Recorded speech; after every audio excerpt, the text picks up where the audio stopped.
उन लड़कों ने मुझे बहुत ज्यादा पैसे दिए और एक रात के लिए ले गए।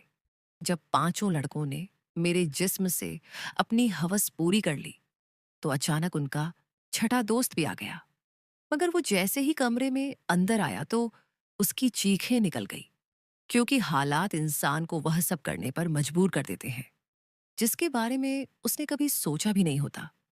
या यूं कहें कि कभी कभी जरूरत से ज्यादा ख्वाहिशें इंसान को खत्म कर देती है। और मैं भी ना कभी पूरी होने वाली ख्वाहिशों के सफर पर निकल पड़ी थी। मैं रात 12 बजे से उस छोटे से कमरे में बिस्तर पर पड़ी हुई थी और एक के बाद एक दूसरे लड़कों ने मुझे नोच डाला था। दर्द अपनी इंतहा पर था, लेकिन ये सब कुछ मैंने अपनी मर्जी से अपनाया था। ना ही मुझे अपने कपड़ों का होश था और ना ही जिस्म में उठने वाली दर्द भरी लहर का। दो ही लड़कों ने मेरा हाल ऐसा कर दिया था कि मेरा सारा तन जख्मी हो गया था। सोचकर ही मेरी आत्मा कांप रही थी कि और भी तीन लड़के मेरे साथ अपनी हवस पूरी करने आने वाले हैं और मुझे पूरी खुशी से उन्हें वक्त देना है। मैंने कभी सोचा भी नहीं था कि मेरी जिंदगी की कोई रात ऐसी भी होगी। यह सब मैं एक भारी कीमत के एवज कर रही थी, इसीलिए पीछे हटने का कोई सवाल ही नहीं था। मेरी जिम्मेदारियां और मेरे घर वालों की ख्वाहिशें मुझे उस रास्ते पर ले आई थी जहां मैंने एक ही रात में पांच लड़कों के साथ रात गुजारने की हामी भर ली थी। आम हालात में तो किसी लड़की के लिए ऐसा सोचना भी मुमकिन नहीं, लेकिन मैं जिस जगह खड़ी थी वहां मुझे यह फैसला करने में ज्यादा वक्त नहीं लगा था। वह सब सेहतमंद और तंदुरुस्त नौजवान थे जिनकी ताकत के आगे मैं कुछ भी नहीं थी। बिस्तर तक आने वाले दोनों नौजवानों ने लम्हों में मुझ पर काबू पाकर मुझे पूरी तरह अपनी हवस का निशाना बना लिया था। यह पहली दफा था जब मुझे किसी मर्द ने छुआ था। दूसरे लड़के के निकलते ही तीसरा लड़का भी कमरे के अंदर चला आया। मैंने एक गहरी सांस बाहर निकाली। मैं थोड़ा वक्त चाहती थी, लेकिन वह कहने लगा कि इतना वक्त नहीं है मेरे पास। बाहर उसके और भी दोस्त इंतजार में बैठे हैं। उसकी बात सुनकर मेरी आंखों से आंसू बह निकले। वह फौरन ही मेरे पास चला आया और मेरे आंसुओं को नजरअंदाज करता अपनी सिद्धतें मुझ पर बिखेरने लगा। मेरे तन में बर्दाश्त की शक्ति खत्म हो रही थी। मैं बार बार उसे खुद से दूर करने की कोशिश करती, लेकिन वह उतना ही मुझ पर हावी होने लगा। ऐसा लग रहा था जैसे उसे इस खेल में मजा आ रहा हो। मेरे धक्का देने पर वह पहले से भी ज्यादा जोश में मेरे करीब आता, इसलिए अब मैं उसे रोकने की गलती नहीं कर रही थी और खामोशी से खुद पर गुजरने वाली इस कयामत को बर्दाश्त कर रही थी। 1 घंटे तक वह अपनी प्यास बुझाता रहा और जाते जाते उसने अपने दांतों के निशान मेरी गर्दन पर छोड़ दिए और कहने लगा कि अगर इसे दोबारा मौका मिला तो वह मेरे साथ दोबारा वक्त जरूर गुजारने आएगा। उसके जाने के बाद मैंने एक निगाह अपने तन पर डाली तो मैं कांप गई। जिस्म का कोई हिस्सा ऐसा नहीं था जहां जख्म मौजूद ना हो। तीसरे नौजवान ने तो हद से ज्यादा मुझ पर जख्म कर मुझे जख्मी कर दिया था। जगह जगह उसके दांतों के निशान पड़ दिया चुके हैं और फिर बचे उसके दांतों के निशान पड़ चुके हैं। और फिर बचे उन दो लड़कों ने भी एक एक घंटा मुझे इसी तरह अपनी हवस का निशाना बनाए रखा। उन लोगों को मुझ पर जरा भी रहम नहीं आया था, और आता भी क्यों। उन्होंने एक बड़ी रकम के बदले मेरी एक रात खरीदी थी। वह तो अपना अपना हिस्सा वसूल कर रहे थे और ये एक रात मेरी जिंदगी की काली घनी रात बन गई थी। मेरा हाल ऐसा था कि मुझे कुछ होश ही नहीं रहा था। मैं खुद से करवट बदलने के काबिल भी नहीं रही थी। आहिस्ता आहिस्ता तकलीफ से मेरी आंखें बंद होने लगी थीं और तभी ही उन लड़कों ने मुझे बताया कि उनका एक छठा दोस्त भी आ गया है। मुझ में इतनी हिम्मत भी बाकी नहीं बची थी कि मैं उन्हें इनकार कर पाती या इस बात का विरोध कर सकती। जैसे ही छठा लड़का कमरे में दाखिल हुआ और मेरे बिस्तर के करीब आनों मुँह देखकर उसकी चीखें के करीब आया, तो मुझे देखकर उसकी चीखें निकल गई। उसकी चीखें क्यों निकली, वजह जानकर आपके भी रोंगटे खड़े हो जाएंगे। मेरा नाम मधु है और मेरी उम्र सिर्फ 22 साल थी। मैंने ग्रेजुएशन कर रखी थी, लेकिन आज के दौर में ग्रेजुएशन कुछ भी नहीं होती। लोग बीईडी करके भी डिग्रियां हाथों में लिए सड़कों की धूल समेट रहे होते हैं। इस बात का सही तरीके से अंदाज मुझे उस वक्त हुआ जब मैं नौकरी की तलाश के लिए निकली। हर कंपनी के आगे नौजवानों की एक बड़ी सी लाइन लगी होती है जो अपनी बारी के इंतजार में थे। ऐसे में मुझ जैसी लड़की को नौकरी कहाँ मिल सकती थी, जिसके पास ना ही तजुर्बा था और ना ही कोई बड़ी डिग्री। मगर नौकरी ढूंढना मेरी सबसे बड़ी जरूरत बन चुकी था, क्योंकि बाबा के स्वर्गवास ने हमारी कमर तोड़ दी थी। बाबा घर में एक अकेले ही कमाने वाले थे और हम तीन बहनें बिन ब्याही घर में मौजूद थीं। मेरी बड़ी बहन पढ़ी लिखी नहीं थी, इसीलिए कमाने की जिम्मेदारी उसकी बजाय मेरे कंधों पर आ गई थी। मैं घर से बाहर निकली तो मेरे होश ठिकाने आ गए। मैं तो बाहर की दुनिया को बहुत आसान समझ रही थी, लेकिन अब मुझे समझ आया था कि बाबा कितने जतन करके नौकरी कहाँ मिल सकती थी, जिसके पास ना ही तजुर्बा था और ना ही कोई बड़ी डिग्री। मगर नौकरी ढूंढना मेरी सबसे बड़ी जरूरत बन चुकी था, क्योंकि बाबा के स्वर्गवास ने हमारी कमर तोड़ दी थी। बाबा घर में एक अकेले ही कमाने वाले थे और हम तीन बहनें बिन ब्याही घर में मौजूद थी। मेरी बड़ी बहन पढ़ी लिखी नहीं थी, इसीलिए कमाने की जिम्मेदारी उसकी बजाय मेरे कंधों पर आ गई थी। मैं घर से बाहर निकली तो मेरे होश ठिकाने आ गए। मैं तो बाहर की दुनिया को बहुत आसान समझ रही थी, लेकिन अब मुझे समझ आया था कि बाबा कितने जतन करके हमारे लिए रोटी कमाते थे। मैं हमेशा ही बाबा से इस बात पर नाराज रहती थी कि वह हमारी ख्वाहिशें पूरी नहीं करते। मेरी नाराजगी पर बाबा का चेहरा हमेशा उतर जाता। वो बड़ी मोहब्बत से मुझे पुकार कर कहते, मधु बेटी तू फिक्र ना कर, एक दिन तेरे भाग्य भी जाग उठेंगे। लेकिन मुझे वो दिन अपनी किस्मत में आता नजर ही नहीं आता था। और फिर बाबा नींद में ही ईश्वर को प्यारे हो गए। और जब हम पर सुबह यह बात खुली कि बाबा हमारे बीच नहीं रहे हैं, तब हमें इस बात का एहसास हुआ कि बाबा हमारे लिए कितने अहम थे। जब तक वह हमारे सरों पर मौजूद थे, कम से कम दुनिया की बुरी नजरों और रोटी जैसी बुनियादी जरूरत से तो हम वंचित नहीं थे। बाबा के निधन के कुछ दिन बाद तक तो आस पड़ोस वालों और खानदान वालों ने हमारी मदद की, लेकिन आहिस्ता आहिस्ता सभी अपनी जिंदगियों में बिजी हो गए। आज के दौर में कौन किसी का पेट पाल सकता है। मजबूरन मुझे ही नौकरी की तलाश के लिए घर से निकलना पड़ा और मुझे समझ आ गया कि औरतों के लिए बाहर की दुनिया किस कदर मुश्किल है। किसी भी कंपनी में मुझे नौकरी नहीं मिली थी। हर कंपनी के बाहर हजार हजार नौजवान पहले ही खड़े होते। मैंने स्कूलों का रुख किया तो यह देखकर मेरी हालत खराब हो गई कि आधे दिन से भी ज्यादा काम करने के बदले सिर्फ आर्शिक हजार मिल रहे थे, जिसमें घर के बिल ही चूकते हो पाते। इसमें भी हर स्कूल वाले मुझसे मेरा तजुर्बा पूछते और मेरा मुंह खाली रह जाता। बहुत तलाश करने के बावजूद भी कोई नौकरी ना मिली, तो मेरी एक दोस्त के भाई के जरिए से मुझे एक पिज्जा हाउस में वेटर की नौकरी मिल गई। यह शहर के एक भीड़-भाड़ इलाके में बना हुआ पिज्जा हाउस था, जहां हर वक्त ही मर्दों की बहुत ही ज्यादा भीड़ रहती थी।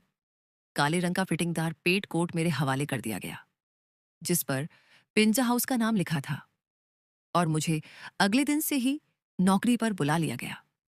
उस नौकरी के बड़े अजीब अजीब से काम थे जो मुझे पूरे करने थे। उन्हें एक मॉडर्न सी लड़की वेटर के नाम पर चाहिए थी, जिसके छोटे छोटे से बाल कंधों पर फैले हुए हों और वह बहुत सारा मेकअप करके डाइनिंग हॉल में खड़ी हो। मैं यूनिफॉर्म अपने बैग में डालकर वापस घर लौट आई थी। मैं अभी तक फैसला नहीं कर पाई थी कि मुझे यह नौकरी करनी है या नहीं, क्योंकि यह मेरे लिए एक बहुत ही मुश्किल काम था। बाबा की मौजूदगी में कभी बिना जरूरत घर से निकलने की नौबत भी पेश नहीं आई थी, और पिज्जा हाउस में तो इतने सारे मर्दों के बीच इतने तंग कपड़े पहनकर खड़े होना मेरे लिए एक बहुत ही घुटन भरा काम था। मगर भूख इंसान से सब कुछ करवा ही लेती है। मैं वहां से वापस घर आई तो मेरी माँ दरवाजे पर ही परेशान सी खड़ी थी। मुझे देखकर उनकी आंखों में आंसू आने लगे। मैंने माँ से कहा कि वह दरवाजे तक क्यों चली आई, तो माँ रोते हुए कहने लगी कि बेटा, बिजली के मीटर वाले आए थे और उन्होंने हमारी बिजली काट दी है। माँ की बात सुनकर मेरा दिल धक से बैठ गया था। गर्मी जोरों पर थी और ऐसे में बगैर बिजली के गुजारा करना बहुत ही मुश्किल था। लेकिन पिछले 2 महीने से हम बिल नहीं चुका पाए थे और शायद इसीलिए हमारी बिजली काट दी गई थी। माँ के आंसू ने मेरे लिए फैसले को बहुत आसान कर दिया था। मैंने माँ को गले लगाया और उन्हें बताया कि मुझे एक अच्छी जगह नौकरी मिल गई है और कल से मुझे नौकरी पर जाना है। माँ ने मेरे सर पर हाथ रखकर कहा कि अब तुम ही मेरा बाजू हो और तुम्हें ही अपनी दोनों बहनों की शादियां करानी है।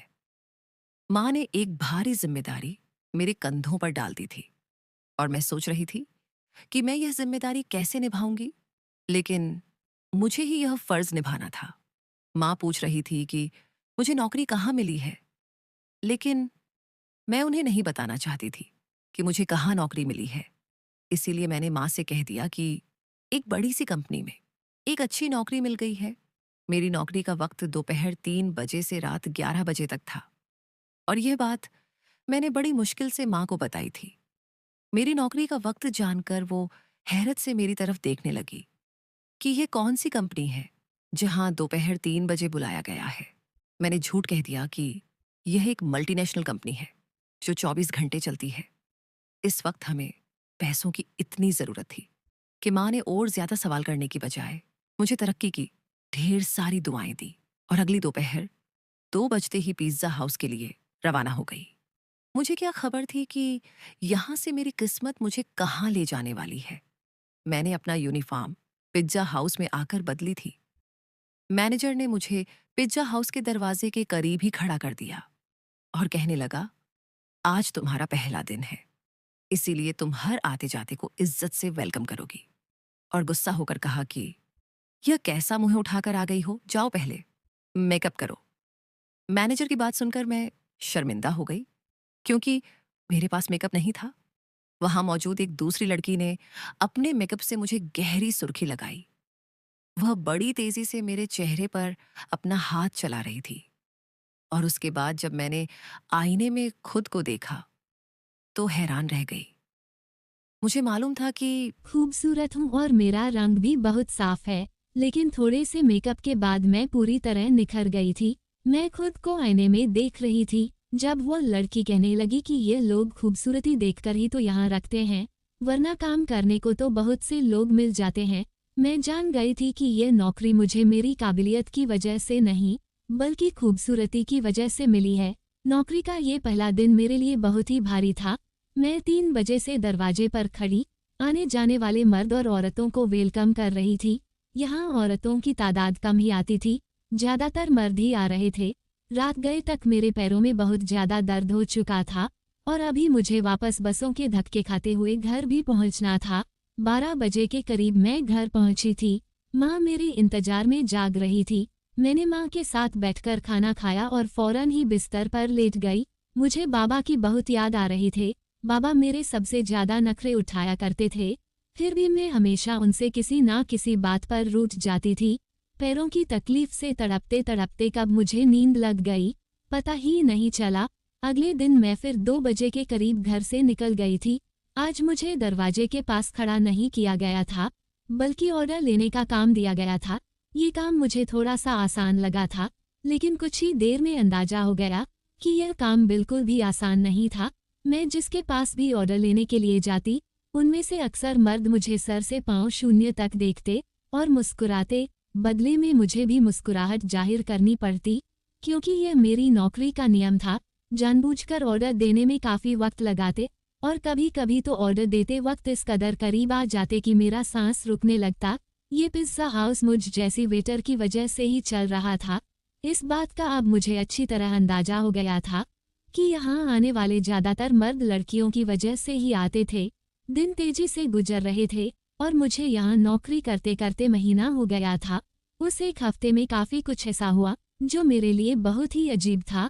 मर्दों की अजीब अजीब निगाहें, ऑर्डर देने के बहाने करीब आना और डबल मीनिंग शब्दों का तबादला।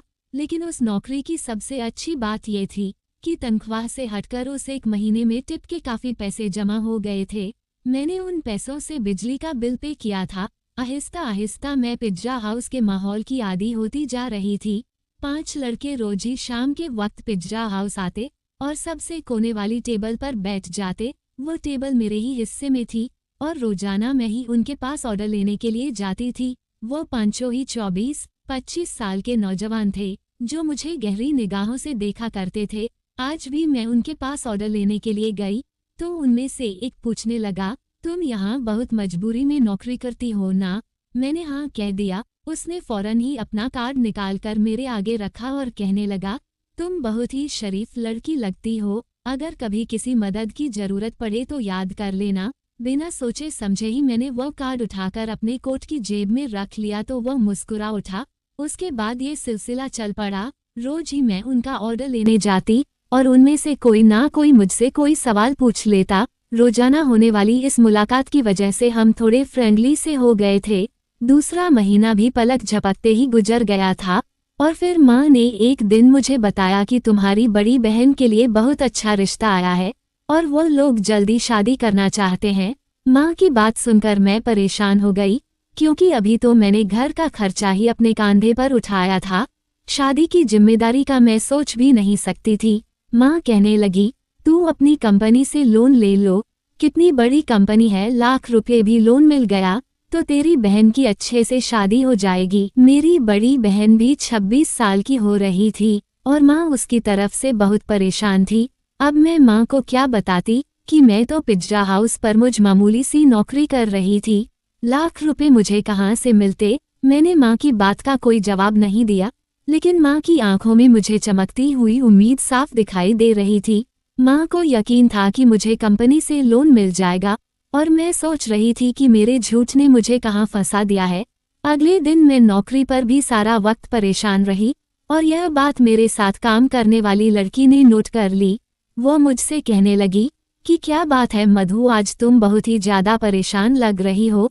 मैंने उसे बता दिया कि बड़ी बहन की शादी करनी है और मेरे पास बिल्कुल भी पैसे नहीं है। मेरी बात सुनकर वह कहने लगी, तो इतना खर्चा करने की क्या जरूरत है, सादगी से विदा कर दो। उसकी बात सुनकर मैं सोच में पड़ में गई। वह ठीक ही तो कह रही थी, इतना मसला बनाने की जरूरत ही क्या थी। घर आकर मैंने माँ को यही मशवरा दिया कि वह सादगी से बहन की विदाई कर दे, लेकिन मेरी बात सुनकर माँ कहने लगी कि हर किसी को हमारे मसलों की जानकारी नहीं है। लड़के वालों ने पहले ही दहेज के नाम पर एक लंबी लिस्ट थमा दी है और अगर मैंने खाली हाथ तेरी बहन को विदा कर दिया तो उसके ससुराल वाले सारी जिंदगी उसे बातें सुनाते रहेंगे। माँ की बात सुनकर मुझे गुस्सा आ गया और मैंने कहा कि ऐसी जगह दीदी की शादी करने की जरूरत ही क्या है।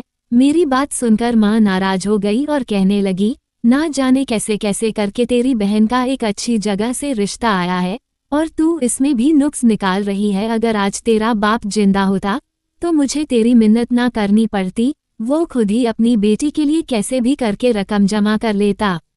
माँ की आंखों में आंसू आ गए थे और उनकी बात ने मेरा दिल भी दुखा दिया था। वह ठीक ही कह रही थी, अगर बाबा जिंदा होते तो वो किसी भी तरह पैसे जमा कर ही लेते। मैंने माँ को गले लगा लिया और उनसे वादा कर लिया कि मैं जल्द ही पैसों का इंतजाम कर लूंगी। मैं खुद भी नहीं जानती थी इतने सारे पैसे मुझे कहाँ से मिलेंगे। बाप का साया वाकई औलाद के लिए बहुत बड़ा आशीर्वाद होता है।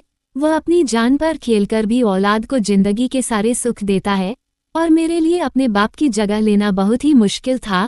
दिन यूं ही परेशानी में गुजर रहे थे। मैंने पिज्जा हाउस के मैनेजर से पैसों की बात की थी, लेकिन मेरी बात सुनकर जिन नजरों से उन्होंने मुझे देखा था मैं खुद ही जमीन में गड़ गई थी। वो लड़के अब भी रोजाना पिज्जा हाउस आते थे।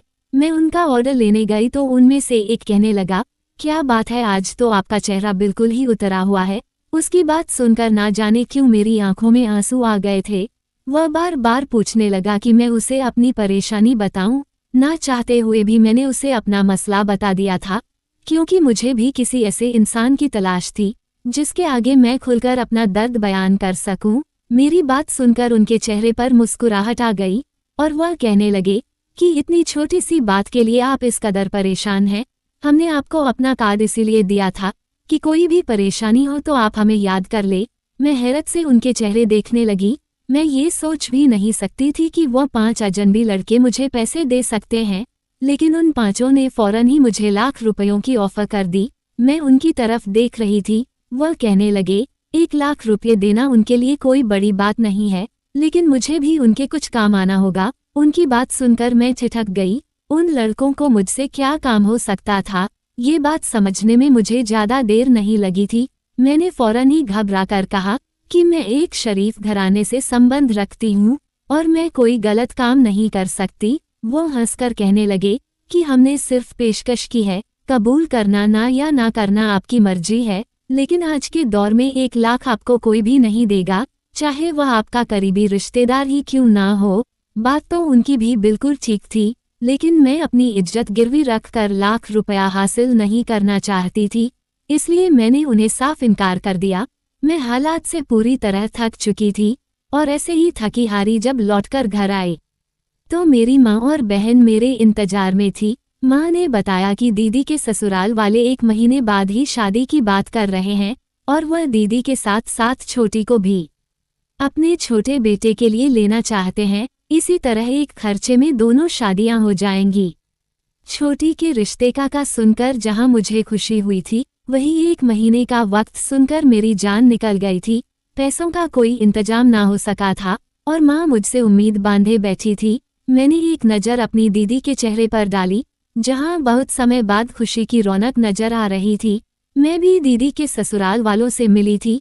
वो लोग वाकई बहुत अच्छे लोग थे, लेकिन आज के दौर में सादगी और बगैर दहेज के कौन दुल्हन विदा करवाता है। वो भी इसी समाज में रहने वाले थे। मैं अपनी बहनों की खुशी को हमेशा कायम देखना चाहती थी। मैंने माँ से कहा कि आप शादी की तारीख पक्की कर दे, पैसों का इंतजाम हो जाएगा। मेरी बात सुनकर तो घर में खुशी की लहर दौड़ गई थी, मगर वह लोग इस बात से बेखबर थे कि ये खुशी उन्हें मेरी आबरू की बर्बादी के बदले हासिल होने वाली थी। अगले दिन मैंने उन 5 लड़कों से हामी भर ली। वो मुस्कुराकर कहने लगे कि हम जानते थे कि आप जरूर मान जाएंगी। उन 5 ने एक रात के लिए मुझे अपने साथ ले जाने की बात की थी। मैंने माँ को बता दिया कि साल के आखिर की वजह से कंपनी में काम बहुत ज्यादा है और मुझे एक रात कंपनी में ही गुजारना होगी। कंपनी ने मेरा लोन मंजूर कर लिया है, इसीलिए मैं उनकी बात मानने में मजबूर हूँ। लोन पास होने की बात सुनकर माँ इस कदर खुश हो गई कि उन्होंने मुझे रात रुकने की इजाज़त भी दे दी और मैं पिज्ज़ा हाउस से छुट्टी होने के बाद उन 5 लड़कों के साथ चली गई। उन 5 ने मुझे अपनी दरिंदगी का निशाना बना डाला और जब छठा लड़का अंदर आया तो मुझे देखकर उसकी चीखें निकल गई, क्योंकि पूरा बिस्तर खून में भीगा पड़ा था और मैं अपनी जिंदगी की शायद आखिरी सांसें ले रही थी। उसने तुरंत ही मुझे अपने बाजुओं में उठाया और गाड़ी में डालकर एक छोटे से अस्पताल में ले आया, जहां शायद उसका कोई जानने वाला ही डॉक्टर था। कई घंटे आईसीयू में रहने के बाद मेरी हालत कुछ बेहतर हुई, लेकिन मेरा जख्मी तन मेरी बर्बादी की गवाही दे रहा था। वो लड़का उन 5 का ही दोस्त था, लेकिन उसके अंदर इंसानियत अभी बाकी थी और उसे मुझ पर रहम आ गया था, वरना शायद मैं उसी बिस्तर पर दम तोड़ जाती। मैंने माँ को फ़ोन करके बता दिया था कि मेरी कंपनी से छुट्टी नहीं हुई है। उस लड़के ने अस्पताल का सारा खर्चा खुद उठाया था और उसके दोस्तों से वो लाख रुपए लेकर मुझे दिए थे। वह 5 बहुत ही अमीर कारोबारी लोगों के बेटे थे, जो चाहते तो बगैर मुझे बर्बाद किए भी मेरी मदद कर सकते थे। मेरे ठीक होने पर मुझे अस्पताल से छुट्टी मिल गई थी और रकम भी मेरे हाथ आ गई थी, लेकिन अब कुछ भी पहले जैसे नहीं रहा था। उस लड़के ने मुझे अपनी फैक्ट्री में नौकरी की ऑफर दी थी और यकीन दिलाया था कि मैं वहां इज्जत से नौकरी कर सकूंगी। आज मेरी दोनों बहनों की शादी हो गई और मैं उस लड़के की फैक्ट्री में नौकरी कर रही थी। एक बात मैं अच्छी तरह जान गई थी कि आज के इस दौर में बगैर किसी मतलब के मदद करने वाले लोगों की गिनती ना होने के बराबर है।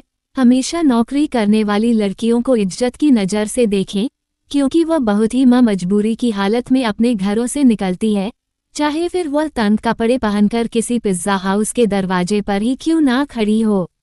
दोस्ती, वीडियो कैसा लगा कमेंट करके जरूर बताना और हाँ, लाइक, चैनल को सब्सक्राइब जरूर करना। Thanks for everything.